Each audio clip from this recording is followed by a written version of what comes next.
Good evening, everyone. It's really good to see you all here. Welcome to Redeemer University and to the World and Our Calling event. I'm Peter Newman. I serve as Vice President Academic here at Redeemer University. And we are so pleased to have guests, both internal to Redeemer and external. You've made your way through the cold tonight to join us. And we're so glad to have you here. We thank you for coming here and for participating with what we anticipate will be a rich and rewarding evening together. We're also very pleased to have our guest presenter this evening, Dr. Katie Day Good, and you'll hear more about Dr. Good shortly. My job is to welcome you. Check, I've done that. And then to say a few words about the Wolters Center, which hosts this event. The Albert M. Wolters Center for Christian Scholarship was created to honor the work and legacy of Redeemer's founding generation in the person of Dr. Al Wolters. The center facilitates excellence in Reformed Christian research, scholarship, and creative work in areas of strategic importance for Redeemer University, and accomplishes these goals through targeted programs, providing enhanced support for our work, collaboration, and recognition in those areas. So some of those targeted programs through which the Wolters Center accomplishes its mission include cultivating Reformed and Neo-Calvinist traditions inside the university through a robust faculty mentoring program led by a director and faculty fellows who lead clusters of faculty, also through research and book studies, and through the Doyeward Center and the Pascal Center related to the study of and in the sciences. But the Wolters Center also aims to have an impact externally. It works to help cultivate the tradition with other Neo-Calvinist institutions and partners, resulting in such expressions as the academic journal. Neil, been practicing this so many times. Calviniana. I said it like 50 times to myself. Calviniana. There we go. I've got it. Okay. And finally, the Wolters Center desires also to leverage the tradition for the common good. And the Emerging Public Intellectual Award is a demonstration of its commitment to this area. So I'm now going to invite Dr. Jessica Joustra, our director of the Wolters Center, to come and say more about the Emerging Public Intellectual Award and its recipient. And again, thank you so much for coming and sharing in this important evening with us. Well, thank you so much, Peter. You may not have known it, but you are here not only for a lecture, but an award. So we are delighted to have you for both. Like Peter said, here at Redeemer, we aim to steward the riches of the Reformed tradition. And we do that by confidently proclaiming that God's work in his original creation, in Jesus' life, death, and resurrection, in God's coming restoration, all of that is a comprehensive work, one that reaches every nook and cranny of creation. It is, to use the words of one of my favorite theologians, I'm sure half the students here know exactly what I'm going to say, Herman Bavinck, it is a joyful tiding, not only for the individual person, but also for humanity, for the family, for society, for state, for art and science, for the entire cosmos, for the whole groaning creation. Therefore, we know that the gospel cannot be private or merely private. It must be public, directed towards our whole life. And so the center created this Emerging Public Intellectual Award to help recognize and learn from outstanding early career achievements of exceptional Christian scholars whose work shows clear evidence of being civically minded, knowing without a doubt that the gospel touches everything, and whose work is rooted in the person and work of Jesus Christ. In other words, these winners help us show the way that the gospel changes everything and has a good word for our public life together as neighbors, as citizens, as students, as parents, our whole life. This award is funded and adjudicated by not only Redeemer, but our partners, the Center for Public Justice in Washington, D.C., Hearth, which is right down the road, the CCCU, the Henry Institute at Calvin University, the Acton Institute in Grand Rapids, Michigan, and the Richard J. Mao Center at Fuller Theological Seminary. And we are grateful for their partnership in recognizing that The gospel and our scholarship ought be public. It ought shape our ways in the world. And this evening, we're especially grateful that the Acton Institute has joined us in person, in the person of Dan Churchwell, who we'll see in just a minute. But before we talk about our winner, I know we are getting there, and we will also get to screens and the family computer. But first, I want to give you a little bit of background for how we choose our winner. We get wonderful and outstanding applications every single year. And we look for a couple things in them. We look for, first, a Christian faith that can't help but bubble over, that bubbles over into all the areas of the applicant's life and work. We don't need to hunt for it. Their work is deeply, explicitly Christian. We also look for scholarship that's of a high caliber, that has significant weight.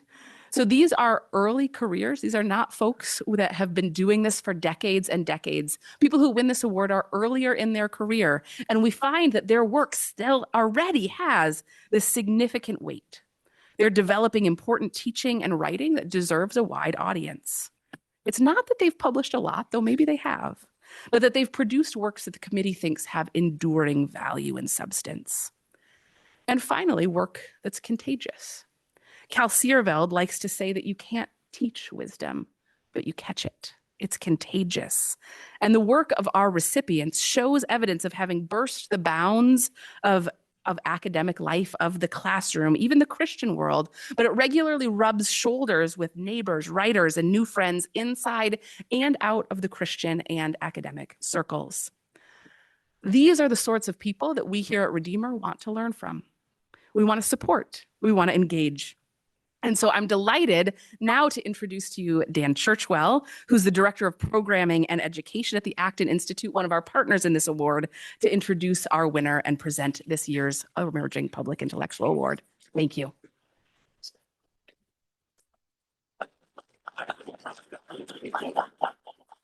Well, good evening. It's a delight to be here. It's my fourth year, and I really have enjoyed getting to know the Redeemer community, what you've come to build in the Walters Center, and this wonderful community of scholars. And it's great to see a turnout where you get to hear wonderful lectures.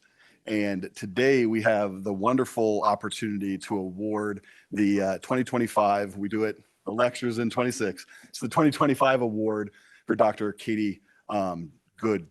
And this opportunity to have, like Jessica said, these packets in front of us as a committee, it's an honor to see all of the people that submit these packets, all of the great work in Christian scholarship that is happening.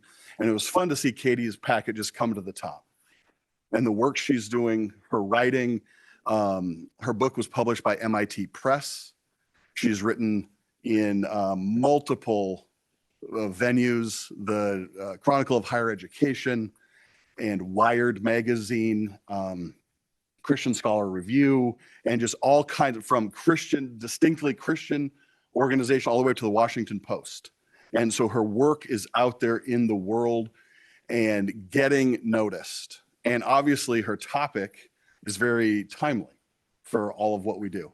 Whether you're 4 years old, we've all seen the parent in a restaurant hand their child an iPad to shut them up, for good or ill, or the older generation getting, on social media and reconnecting with people from the past 40, 50 years they haven't connected with. There's screens, and this world impacts all of us. And so to see her packet rise to the top, and then to see she was in my backyard, we're also in Grand Rapids, Michigan as well. And she's only been there a year, but to see the impact she's already having, it was a delight for the committee to come and see the work she's doing, the emergence of her work, the public side of her work, and the deeply intellectual work that Dr.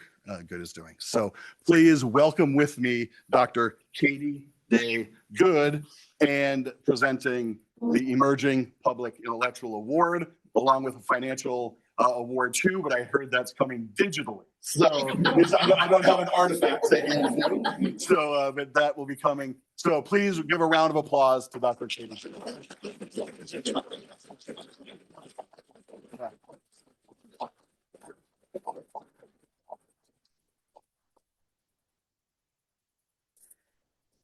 So just so you have a little bit of sense, you've heard how her work matters. You're going to continue to hear how her work matters as we engage this wonderful topic, the digital hearth, on sharing screens and stories in a fragmented age. But I also just want to give you a little sense of who she is by her bio. Dr. Katie Day Good is not only our Emerging Public Intellectual Award winner this year, or really last year. Now we're giving it. Now it's always very confusing with the dates. She's also an associate professor of communications at Calvin University in Grand Rapids, Michigan, like we heard.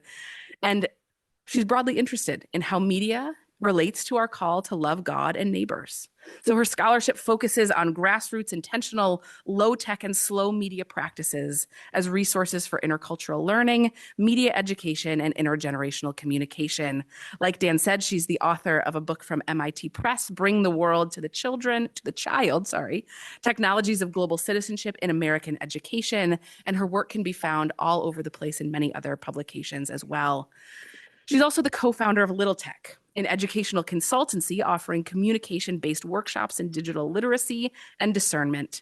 And her most recent publication that we had the opportunity to learn about earlier today is entitled Media Quiteracy: Why Digital Disconnection Belongs in the Media Literacy Curriculum. There's much more to say about her, but for now, let's just enjoy her wisdom. Please join me in welcoming Dr. Katie Day Good.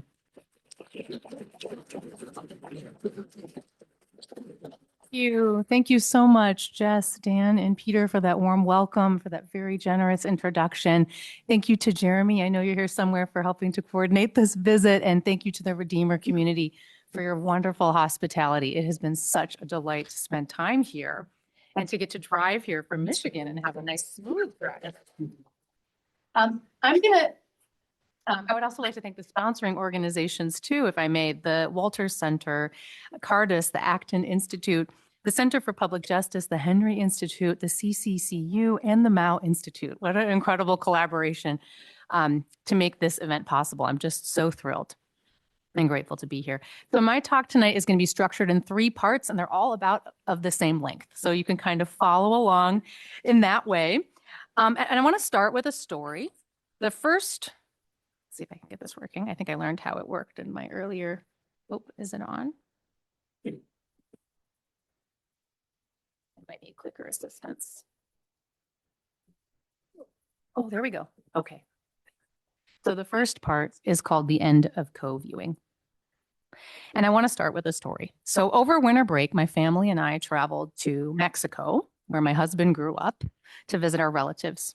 And on the day we arrived, as us adults gathered in the living room of my mother-in-law's house to chat, my 3 kids and their 2 cousins, who are close in age, ran upstairs together where the TV is located.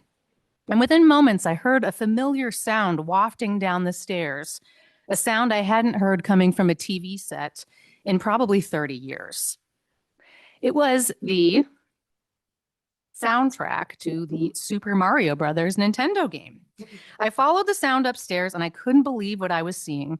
There were my 21st century Gen Alpha kids and their cousins having a ball playing a game from 1985. This particular NES or Nintendo Entertainment System, I learned, had been pristinely preserved in a box at my brother-in-law's house for decades, and it still worked like a charm. As I watched my kids and their cousins squeeze together on the couch, jostling for turns at the 2 boxy controllers and sharing a stream of excited commentary about each other's gameplay with no apparent concern for language barriers, I was happy for them. And I was transported back to my own memories of doing much the same thing with my own siblings and cousins in the late 1980s and early 90s when we were kids.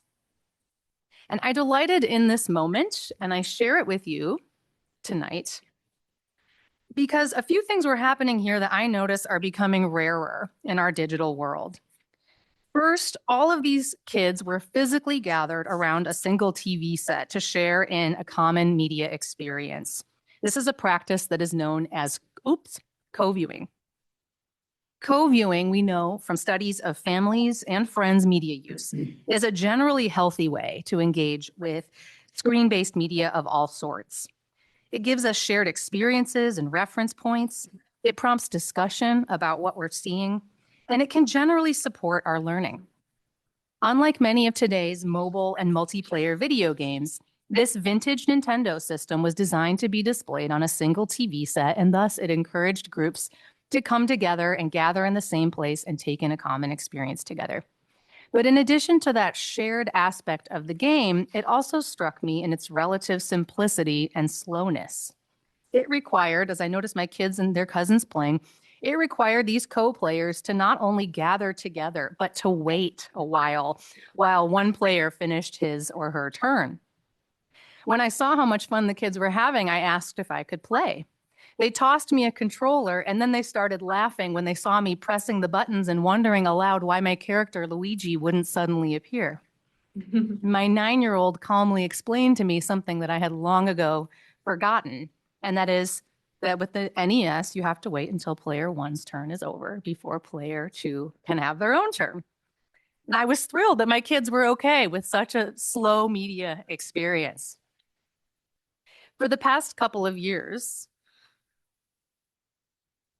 here we go, speaking of slow media experiences, I have wondered what we are losing in a digital culture that encourages us to not only use screens constantly, but with the expectation of instant gratification. And not only with the expectation of instant gratification, but also to use them in more individualized and isolated ways.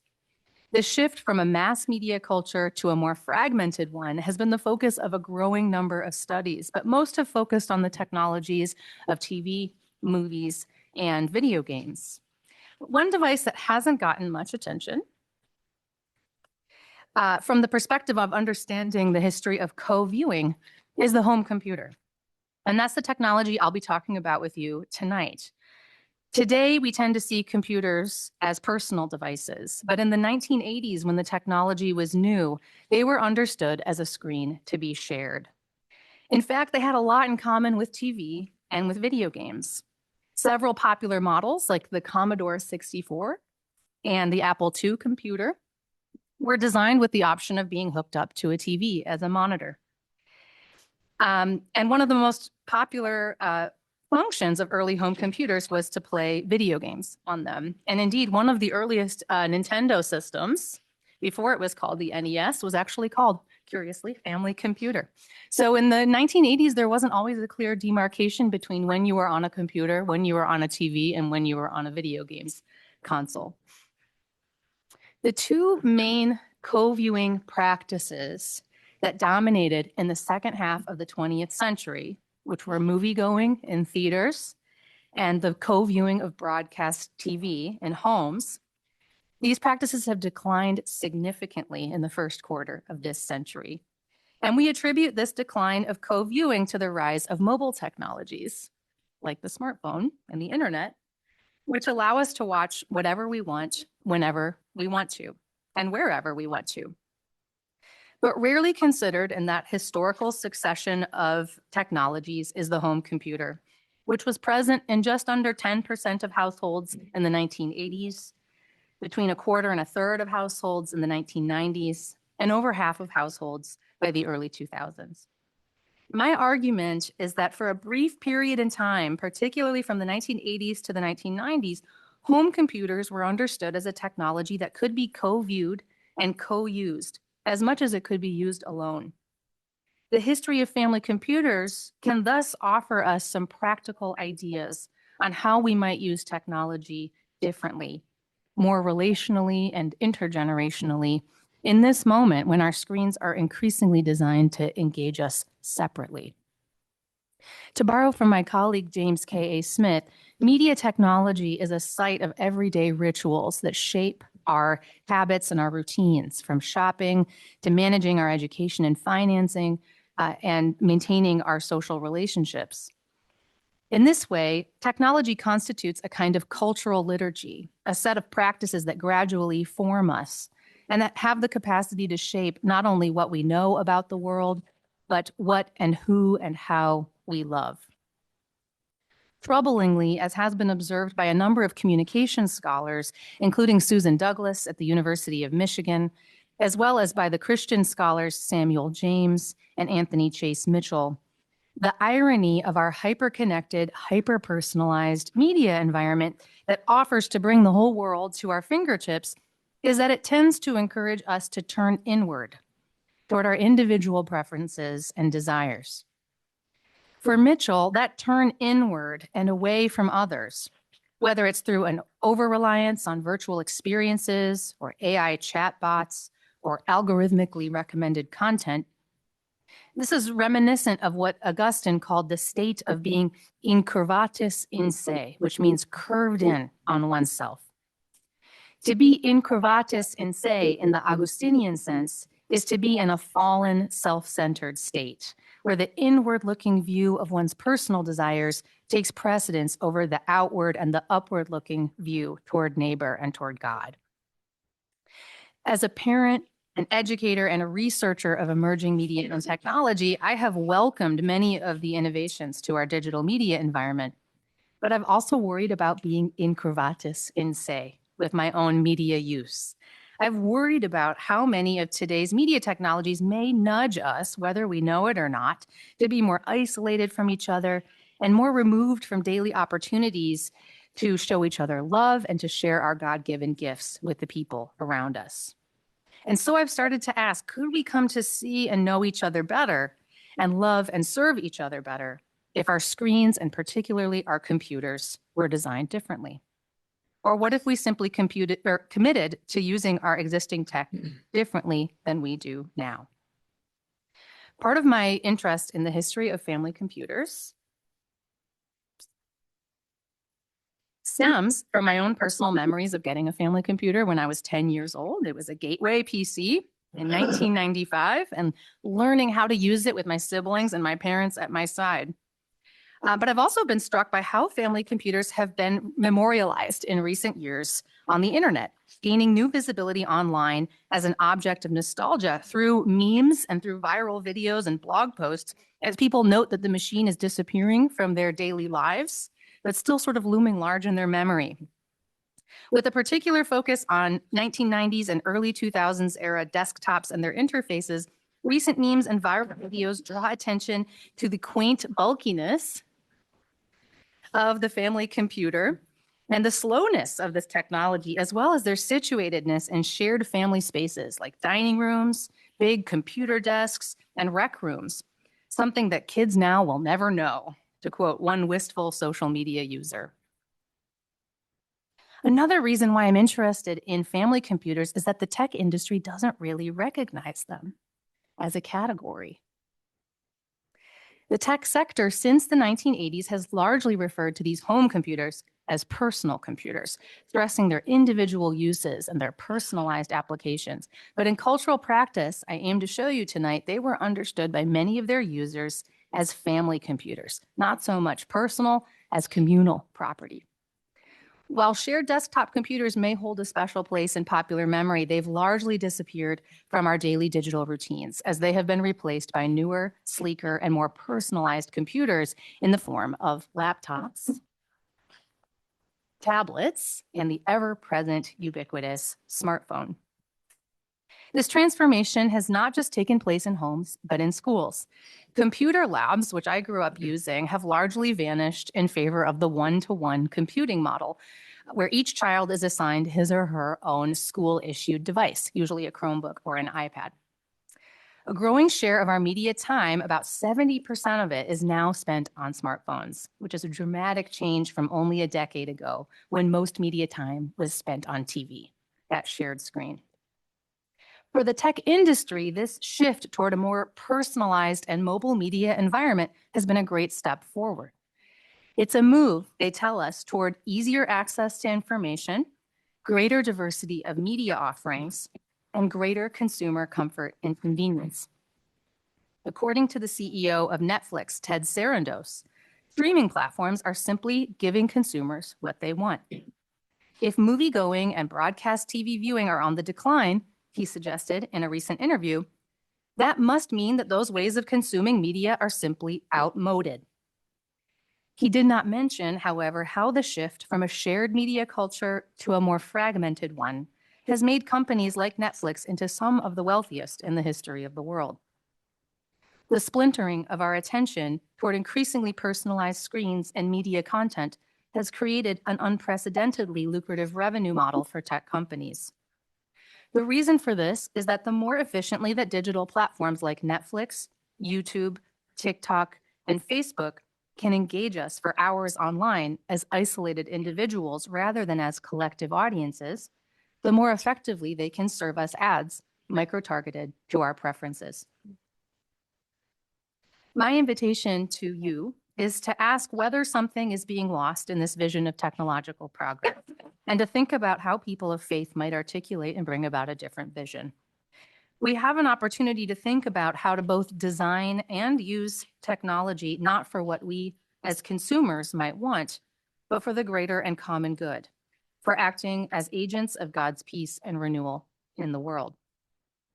To borrow from my colleague Derek Sherman, we can think about how to be not simply passive consumers, but active agents of shalom in our approach to technology. We can think about how to be, quote, salt and light in a high-tech world that largely denies God, unquote. Writing in Shaping a Digital World, Faith, Culture, and Computer Technology, Sherman observed that, quote, because computer technology is value-laden, we must exercise responsibility as we unfold this part of God's creation. We also need to model the proper place and use for technology in our own lives, unquote. Sherman's primary audience was computer scientists and technologists, but I believe that his insight has particular relevance for those of us who identify more as users than as makers of technology.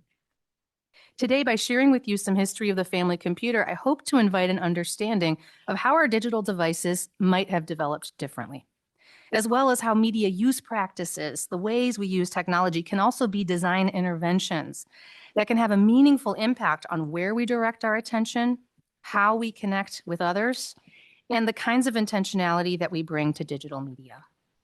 These are choices about both the digital settings that we enable within our devices and the physical settings where we place them. I hope that this discussion of technologies of old does not strike you as simply a nostalgic look backward.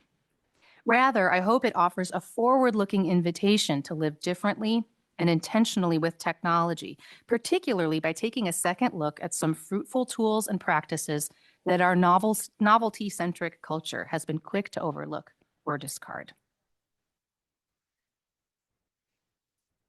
So, where did the idea of the family computer come from? What was promising about it, and why was it so short-lived?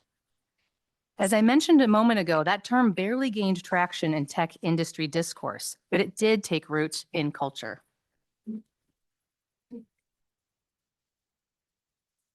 And one place where this is evident is in Family Computing magazine, which was launched in 1983 by the educational publishing company Scholastic. Its first issue introduced readers to the Conningtons, a family from suburban New Jersey who became the first on their block to buy a computer, after seeing how their kids were benefiting from the use of this new technology in their school. For the next 4 years, Family Computing ran stories about ordinary computing families like the Conningtons, with the aim of making computers familiar to American consumers. But this focus on computing families would be short-lived. Within just 4 years, Scholastic would rename the magazine Family and Home Office Computing, and then a year later, it renamed it simply Home Office Computing. So the whole idea of the family was excised from this magazine's title and its mission. And this change indicated a declining interest in family computing topics and a rising interest in computers as tools for personal productivity. Recent studies have shed light on the 1980s as a critical phase in computer history in which both emerging tech companies like Apple Computer and legacy publishing companies like Scholastic sought to make computers palatable to a wider consumer market. And they appealed to ideas of family, domesticity, and education to do so. This was part of how computers became personal, to borrow from recent scholarship by the historian Lane Nooney. But current scholarship's emphasis on home computers becoming personal tends to overlook what I see as a critical dimension of their use, which is their communality, particularly their sharedness among family members of different ages, interests, and technical abilities, and their situatedness within common spaces in the home, like the living room and the kitchen. My contention is that while the drive to personalize computers was ever present in tech industry discourse in the 1980s, that period also saw a persistent focus. And I would say it was a hopeful focus, particularly within educational publications like Family Computing, on cultivating the use of a single machine by intergenerational collectives of users in homes and in schools. This vision of computers as a communal device was on display in the magazine's annual Computing Family of the Year contest, which featured families that had submitted a winning essay about how they had managed to incorporate computers into their busy lives. The 1986 winners were the Ofstahages, a farming family of 7 living in rural South Dakota, who wrote in their essay that, by all appearances, we would be the last family you would expect to find with a computer at the center of its daily life. While the story about this computing family emphasized the benefits of the computer for individual members, such as the mother's side business of selling chickens and the father's maintenance of financial records for their farm, the overall focus of this story was on how the technology was fluidly shared by all family members throughout the day for their individual and their collective benefit. The mother, Glenda, wrote, quote, "Everybody in the Ofstahage family shares chores around the farm and everybody uses the computer. It's usually turned on at about 6:30 a.m. and it never gets a chance to cool down. There's always somebody looking over your shoulder to see what you're doing or waiting his turn." The Ofstahages' account of the computer as a warm and active corner of the home is evocative of an idea that comes from the media scholar Bernadette Flynn, the idea of the digital hearth, a locus for social interaction, work, and play in the home, organized around digital technology. In her ethnographic study of the use of video game consoles in early 2000s suburban households in Australia, Flynn found that despite widespread concerns at that time that video games were isolating family members and straining at social relations, in practice, they constituted a kind of digital hearth, an active and illuminated corner in the home in which families tended to congregate and interact. Flynn noted the digital hearth's continuity with earlier hearths, from the physical fireplace to the radio set to the television. And those latter two technologies had been likened to electric hearths when they were new. She wrote, "Over time, the focus of the gaze has shifted from the fireplace to radio to television and now to the games console. The location and use of TV, computers, home entertainment system, and video games console brings family members together. The living room space forms the interactive social scene of domesticity, work, and gameplay. These dynamics of family interaction create an image of the communications hub of the home." That is the digital hearth. This notion of the computer serving as a digital hearth and anchoring a communications hub of the home can be seen in Family Computing in another Computing Family of the Year contest. This was for the 1985 winners, the Long Island-based Mancini family. They won the contest after the mother, Kate, described how the family computer was bringing them all together, and she likened it in her essay to a warm fireplace. She said, "I sometimes think of the evolution of the American family as a unit, first gathering around the fireplace, then the radio, the television, and now the family computer. It seems that more and more of our family activities are centered on the computer. By enjoying the computer on a personal basis and together as a family, we are helping our children feel completely comfortable in this computerized world." The Mancini family would later be featured in a TV commercial for Family Computing magazine, and it is on YouTube, and I highly recommend that you watch it. But in every shot, they're shown computing together, never alone. So the computer was very much imagined as a screen to be shared. Indeed, Family Computing magazine frequently depicted the computer as something that would draw families together. Families would congregate around it, their faces illuminated by its warm glow. There was a tension between the personal and the familial in these images, as they often depicted a primary user immersed in an activity that served his or her individual informational needs or interests, such as a child doing homework or learning with an educational game, while a secondary user or group of users, such as a parent or sibling, looked on in support, gentle supervision or approval, or perhaps, as was often the case with pictures of siblings, a look of eagerly waiting for his or her next turn on the device. But this warm image of families gathering around the home computer and using it together would prove to be ephemeral. Despite family computing advancing a reassuring and familiar idea of a new technology serving as a kind of new hearth in the home, the commercial promise of computer personalization ultimately triumphed over the more communal and educational visions of the home computer as a shared device. As family computing and its advertisers worked to convince readers to welcome their first computer home, their appeals to the machine's versatility and indispensability to all family members could only lead to one logical end, which was that every family member would ultimately benefit from having his or her own computer. In a 1985 advertisement for itself, Family Computing ran a full-page ad, a cartoon featuring a family with members computing each on their own separate computers in separate rooms of their house, with mother and father attending to their finances in different rooms, a child learning to read, a middle child playing a game, and a teenager prepping for his SATs, his college entrance exam, in his bedroom. This comic evoked another illustration that had appeared in the Bank Street School of Education's Family Computing book only a year before, which offered a prediction that by the year 2001, every family member, even the baby and the dog, would have their own personal computer. Depictions of the digital hearth have always been aspirational, problematically linked in the pages of Family Computing and elsewhere, primarily to middle-class white and suburban families. But the shared and stationary computer was indeed for a brief time a real thing in many households. It was an observable part of many real computing families and an anchor in active corners of living rooms and kitchens. Yet we recognize these images now as historical relics. They suggest not only an outdated technology, but also an outmoded way of using it, as personalization and screen mobility have become our dominant modes of interacting with computers.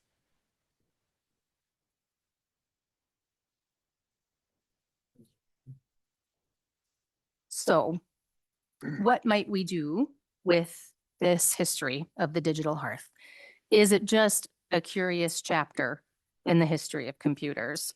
Or might it offer some broader, tangible lessons and practical applications for us screen users of today? Could the digital hearth be rekindled somehow? Could family computers make a comeback in the 21st century, similar to how Polaroid cameras and point-and-shoot cameras have become popular with Gen Z, along with vinyl records? Or similar to how some families, including mine, have begun to install landline phones as a way of delaying smartphone acquisition for our kids. And what should we make of such slow tech movements anyway? Are these just expressions of nostalgia? Are they countercultural practices aimed at some form of social performance or distinction?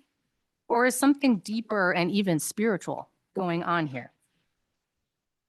When we find ourselves taking a sustained interest in old technologies or a yearning for past media eras, I think that we are more often than not longing for ways of experiencing the world and connecting with others that have been discarded or deprioritized in recent phases of technological development. One of my former students interviewed his father, an accountant who grew up in the 1970s, about his memories of technological change over his lifetime. And the student asked his dad, "Are there any technologies that you used to use but no longer use and wish that you still used?" And his dad responded, "I don't miss any technology. I do miss the connectedness that we no longer have. My whole family used to huddle together in our family room to watch a movie or TV show. It used to be a treat to go to the movies. It seems that we are moving away from connecting with people in our current media environment," he concluded. This is a feeling that recent studies show is not limited to older generations who have seen a lot of technological change. Curiously, it's a view that's widely held among those who are too young to even remember much of the mass media age. According to the social psychologist Clay Rutledge, who studies the cultural behaviors of Gen Z, more than 2 out of 3 of today's teens and young adults report feeling nostalgic for eras before their lifetime. And nearly 80% of them believe that new technologies should incorporate ideas and design elements from those earlier times. This finding led Rutledge to argue that, quote, nostalgia tends to get a bad rap. It's often seen as an unproductive and indulgent fixation on an idealized past, but it's more accurate in this case of media nostalgia, he argues, to understand it as a future-oriented endeavor. Whether it's through actions like swapping a smartphone for a dumb phone, or printing out a physical photo album rather than relying on digital photo apps, young people are experimenting with the technologies of past eras to, quote, resolve their dissatisfactions in the present and to move forward with hope and determination. This understanding of nostalgia as something that can be generative and forward-looking rather than merely backward-looking reminds me of the thoughts on the subject offered by C.S. Lewis, the author of the Chronicles of Narnia series, the literary scholar and theologian most widely known for those Narnia stories, whose conversion to Christianity at the age of 32 was prompted in no small part by his lifelong feeling of nostalgia. He had this experience of feeling longing for the past and a sense of loss around it. Lewis wrote about the feeling of longing for worlds and eras that we have never known. He recalled the feeling of arresting beauty, wonder, and longing that he experienced as a child when reading fantasy stories about other enchanted worlds, when taking walks in nature, or even when looking at a miniature garden built in the lid of a biscuit tin by his older brother. Lewis came to later in his adult life understand these intense feelings of longing and loss as a signal from God that we are not made for this world, but are instead created for something far greater and better than we can possibly imagine. These echoes of Eden, as they were described by the literary scholar and theologian and biographer of Lewis, Jerram Bars, these feelings, these echoes of Eden, show the restlessness of our hearts until we find our rest in God. So Lewis made space for recognizing that feeling of nostalgia, which he likened to other concepts like romanticism and even adolescence. But he also cautioned against idolizing any particular, any worldly person or thing as the source of that beauty or the source of the fondness of the memory.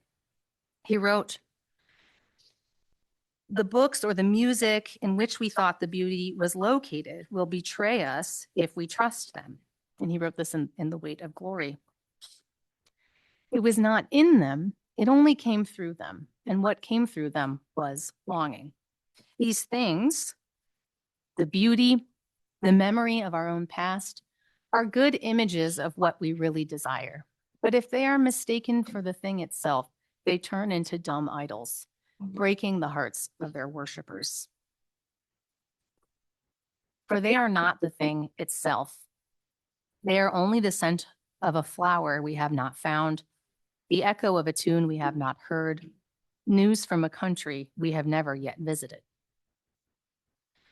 For Lewis, the way to respond to this longing for beauty and remembered pasts was not to trace it to any one worldly thing, person, or moment in time, but rather to open ourselves up to its true source in God.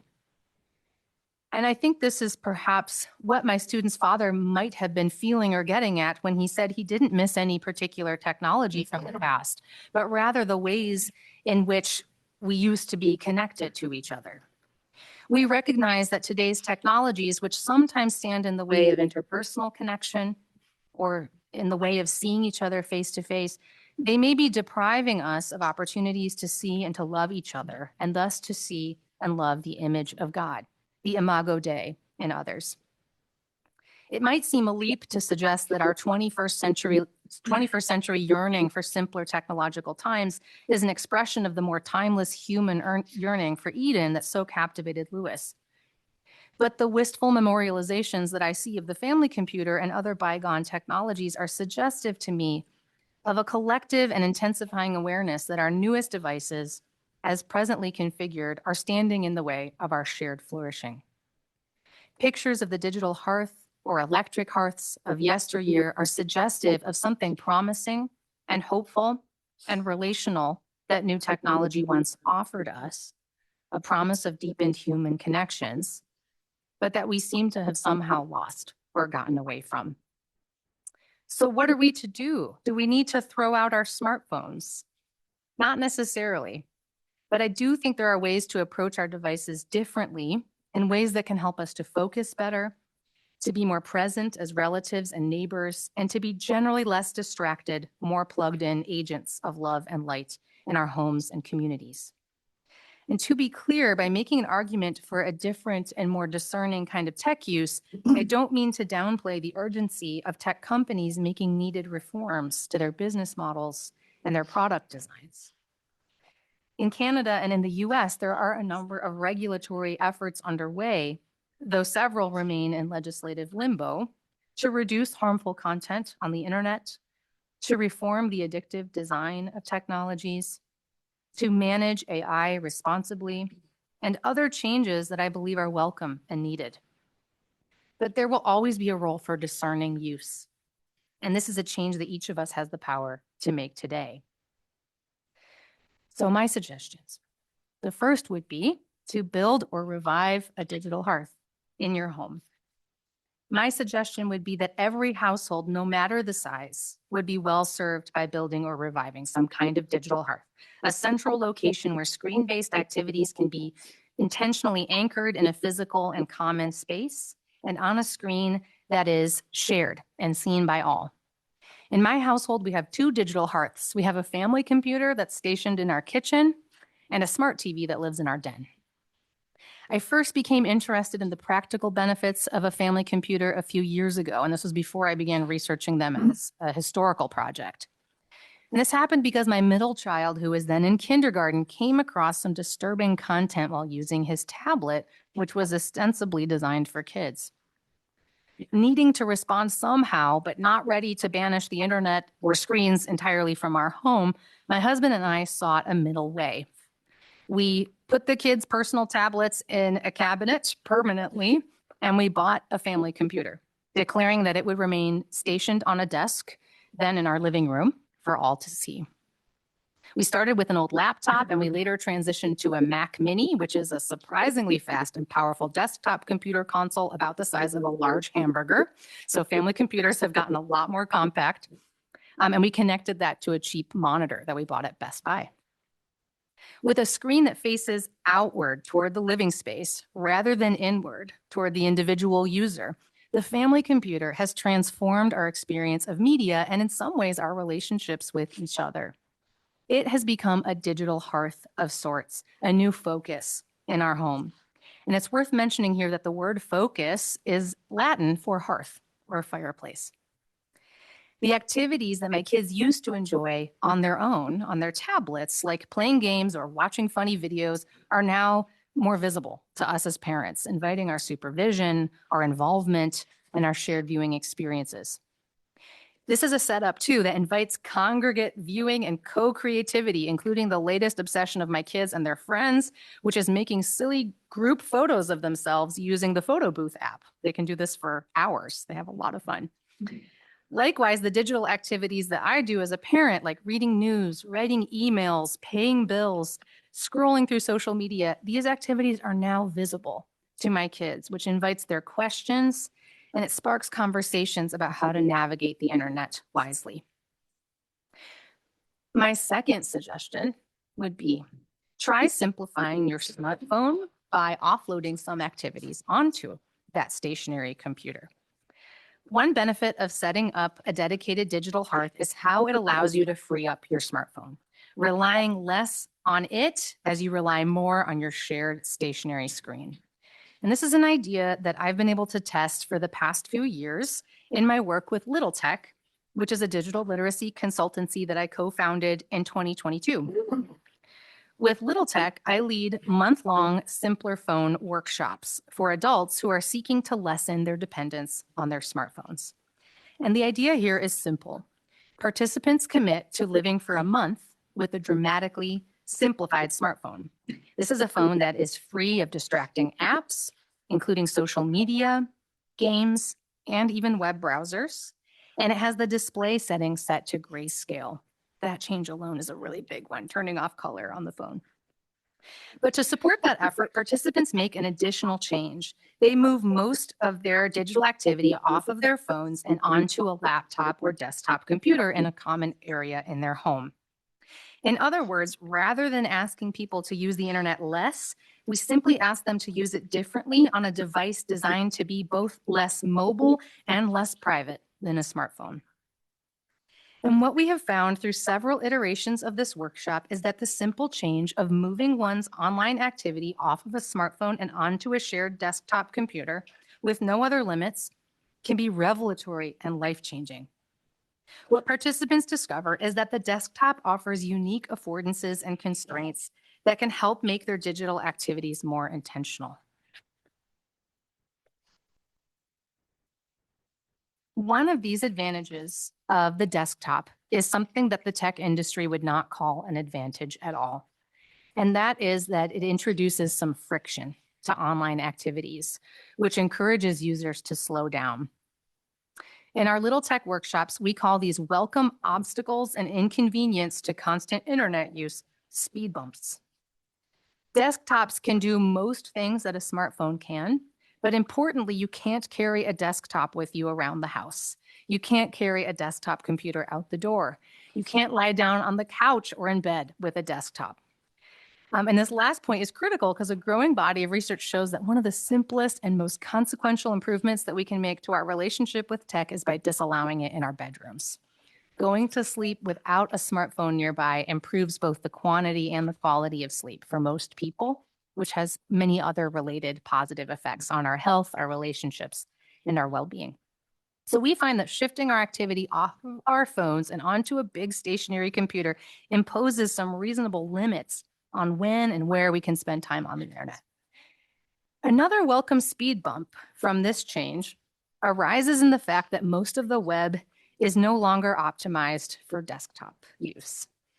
There are many activities that are easier to do on a desktop, like drafting a document or editing a video, but most of the behaviors that we would think of as more passive and perhaps less healthy, like scrolling through short-form video apps like TikTok or Instagram, these activities are a lot harder to do on a desktop than on a smartphone. You can do it, but it's not programmed and designed in such a way that it's the sort of thing you want to do for hours. And that incompatibility can actually be an advantage if you're interested in cutting down your technology use or your screen time. It can help us slow down and become more intentional about which videos we watch, when we watch them, and other activities that we do online. Okay, 2 more suggestions. This penultimate one is to embrace screen transparency. Another advantage of the shared family computer, in addition to adding some welcome friction to our digital activities, is that it overcomes the problem of the smartphone's opacity. One of the reasons why smartphones have become such a source of struggle and vice for many of us is that they make our online behaviors seemingly invisible to all but the tech companies who own our data. The smartphone's small, opaque design has meant that most of our media time now exists outside of the structures of co-visibility and accountability that traditionally accompanied the use of shared screen technology in the form of family computers and TV sets. The private and portable nature of the smartphone has contributed to a daunting and growing roster of digital harms, including the rise of online gambling and pornography, cyber stalking, and even the seemingly more benign problem of digital overuse, also known as digital addiction. While I can't overstate the importance of legislation in helping to mitigate these harms, there are steps we can take now to address them, including trying out making more of our digital activities transparent, visible, and accountable to the people around us. And here is my final suggestion. Don't just share screens, but share stories on them. I hope you'll find this suggestion not only very achievable, but a lot of fun. A great way to come together around screens is to share in a particular kind of content together, and that is narrative content or stories. Stories were the bread and butter of Hollywood and the broadcasting industries in the heyday of mass media. But these story-based industries are now struggling as consumers move away from story and increasingly toward short-form video, the bite-sized video on platforms like TikTok and Instagram that offer snackable content in the form of jokes, stunts, inspiration, or even outrage, but rarely a coherent narrative. Watching stories on our shared screens, whether it's a TV series with friends or a weekly movie night with family, these are some of the best ways in which we can take advantage of the possibilities of digital technology together. Story is, of course, central to our faith as Christians. Stories of creation, fall, and redemption, of exile and restoration are central throughout the Bible, and particularly the Old Testament. Parables were the primary mode of communication through which Jesus taught his disciples. For the theologian N.T. Wright, it's significant that God chose to reveal himself this way to us, through humanized stories, each with a conflict seeking resolution, rather than through articulations of truth in a more abstract form. Wright observes in his book, The New Testament and the People of God, that stories were Jesus's way of, quote, breaking open the worldview of his hearers, unquote, so that they might see the world differently and try on a new covenantal worldview for size. I'm reminded of this observation that stories have a unique way of breaking open our worldview. When I see the research in neuroscience and psychology that suggests that reading fiction and watching narrative films is not just good for our minds, but also for our hearts and our spirits. Specifically, engaging deeply with stories, with well-formed characters, settings, and conflicts and resolutions can deepen our sense of empathy and wonder. To immerse ourselves in a fictional novel or a film world is to try on someone else's perspective, to briefly inhabit another world. In this way, my colleague Carl Plantinga suggests that movies can awaken our moral imaginations. Even when their stories aren't explicitly Christian in nature, they can help us exercise our understanding of what it is like to walk in the shoes of another, building the empathy and the compassion that prompts us to better see, know, and serve our neighbors. The stories that inspire and uplift us can also help us to access those transcendent feelings described by C.S. Lewis, that we were created for something better and are part of something greater than our limited individual experiences can show us. To conclude, how might we share our screens in this fragmented age? As I've suggested this evening, rather than rush out to adopt the latest and most personalized technologies and accept the tech industry's vision of progress predicated on individual consumer fulfillment, perhaps it would be worthwhile to pause and to look to our basements, to our attics, to our memories, where some older and overlooked technologies may be waiting, worth dusting off and rebooting. Whether it's setting up a dedicated family computer in our living rooms or intentionally simplifying our smartphones, embracing speed bumps and screen transparency in our online activities, or making a commitment to enjoying more on-screen stories in the company of others. There are steps that we can take to be discerning, intentional, and more relational in our approach to digital technology. Committing to sharing our screens and enjoying stories on them when our technology no longer demands this of us can be a meaningful act and a kind of design intervention. I hope that this can help us to build better relations with our families and neighbors and ultimately help us to see each other more clearly as image bearers of God. Thank you so much for your attention.